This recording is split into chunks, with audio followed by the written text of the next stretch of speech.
ஒரு அழகான கிராமத்தில் புத்திசாலியான முதியவர் ஒருவர் இருந்தார். அவர் பெரியோர்களுக்கு அறிவுரை கூறுகிறவராயும் சிறு பிள்ளைகளுக்கு நல்லொழுக்கத்தை கற்பிக்கிறவராயும் இருந்தார். தினந்தோறும் அந்த முதியவரிடம் கதை கூறுமாறு சிறு பிள்ளைகள் அவரிடம் வருவார்கள். எப்போது போன்றும் அந்த முதியவர் அங்குள்ள திண்ணையில் வந்து அமர்ந்தார். முதியவர் வந்து அமர்ந்த சற்று நேரத்தில் 3 சிறு பிள்ளைகள் முதியவரிடம் வந்து, தாத்தா, கதை கூறுங்கள் என்று கூறினர். என்னோடு வாருங்கள். இங்குள்ள மரத்தின் கீழ் ஒரு புதையல் ஒன்றை மறைத்து வைத்திருக்கிறேன். நான் சொல்லும் வரை யாரும் எடுக்க கூடாது. நான் சென்று வருகிறேன். இம்மூவரில் குணா மட்டும் வீட்டுக்கு செல்லாமல், அப்படி தாத்தா பெட்டிக்குள் என்ன புதையல் தான் வைத்திருக்கிறார் என்று மிகவும் ஆர்வமாய் யோசித்தான்.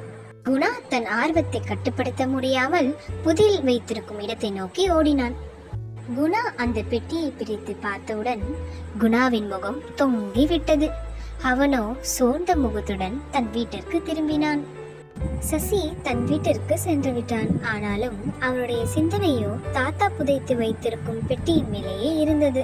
அதனால் அவன் வீட்டிலிருந்து தாத்தா புதையல் வைத்திருக்கும் இடத்தை நோக்கி சென்றுவிட்டு பெட்டியை எடுத்து பார்த்தான். சசி பெட்டியை பிரித்து பார்த்தவுடன் அதிர்ச்சி அடைந்தான்.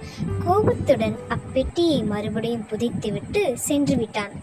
மோகன் மட்டும் தாத்தா நாளை காட்டுவார் என்று மனதில் நினைத்து கொண்டு தன் வீட்டிற்கு சென்று விட்டான். புதையலை பார்ப்போமா? புதையல் இருக்குன்னு சொல்லாதீங்க தாத்தா, வெறும் பேப்பர் தான் இருக்கு. இதில் என்ன எழுதி இருக்கிறது என்று படியுங்கள். கீழ்ப்படிதல். நான் சொல்லும் வரை யாரும் எடுக்க கூடாது என்று கூறினேன். ஆனால் நீங்கள் இருவர் கீழ்ப்படியவில்லை.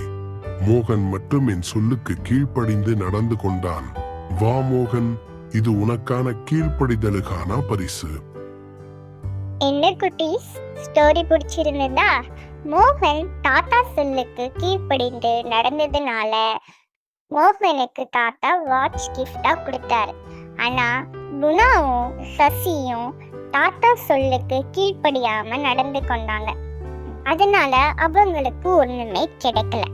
மோகன் போல நாமும் ஏசப்பாக்கும் பேரண்ட்ஸ்க்கும் கீழ்ப்படிந்து நடக்க வேண்டும். இந்த குட்டீஸ், இந்த ஸ்டோரி பிடிச்சிருந்தா மறக்காம லைக் பண்ணுங்க, ஷேர் பண்ணுங்க, சப்ஸ்கிரைப் பண்ணுங்க. நெக்ஸ்ட் ஸ்டோரியில பார்க்கலாம். பாய்.